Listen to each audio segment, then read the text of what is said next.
చిత్తూరు జిల్లా పుల్చల మండలంలో ఏనుగుల గుంపు పంటలపై ఒకవైపు దాడులు చేస్తూ ఉంటే మరోవైపు రెండు ఏనుగులు విడివిడిగా మారి పంటలపై తమ దాడుల వేటను కొనసాగిస్తున్నాయి. దీంతో పుల్చల మండలంలోని రైతులు తీవ్రంగా కష్టనష్టాలు పాలవుతున్నారు.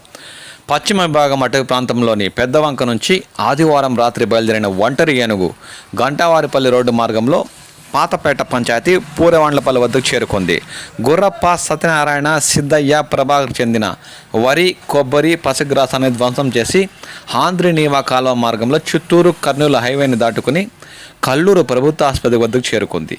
కొంగరవారిపల్లిలోని సురేంద్రనాయుడికి చెందిన మామిడి చెట్లను విరిచేసి గుట్టమీదపల్లి వద్దకు చేరుకుని సమీపంలోని అరటి చెట్లను నాశనం చేసింది. అక్కడి నుంచి తుడుంవారిపల్లి వద్దకు చేరుకుని మాతకు చెందిన పశుగ్రాసాన్ని తొక్కేసి జూపల్లి వద్దకు చేరుకుని పాలెంలోని రైతు ఈశ్వరయ్యకి చెందిన మామిడి చెట్టు కొమ్మలను విరిచేసింది. తర్వాత తూర్పు విభాగం అటవీ ప్రాంతంలోని సూరపచెరువు వద్దకు చేరుకున్నట్లు అటవీ శాఖ సిబ్బంది పేర్కొంటున్నారు. మరో ఏనుగు అయితే ఒంటరిగా మారి తిరుపతి జిల్లాలోని కళ్యాణ్ డ్యాం నుంచి 3 రోజుల కిందట పుల్చల మండలంలోకి ప్రవేశించింది. అది ఆదివారం రాత్రి కూడా పంటలపై తన దాడుల వేటను కొనసాగించింది.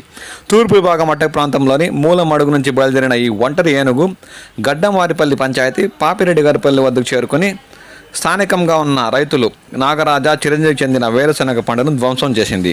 అక్కడి నుంచి గడ్డంవారిపల్లిలోని మునిరాజాకు చెందిన అరటి చెట్లను కూడా తొక్కి తిని ధ్వంసం చేసింది. అనంతరం అది మూలమడుగు ప్రాంతానికి చేరుకున్నట్లు స్థానికులు పేర్కొంటున్నారు. దీంతో ఏనుగుల గుంపు ఒకవైపు, ఒంటరిగా మారిన 2 ఏనుగులు మరోవైపు పంటలపై తమ దాడుల వేటను కొనసాగిస్తుండడంతో పుల్చల మండలంలోని రైతులకు దిక్కుతోచని పరిస్థితి దాపరించింది.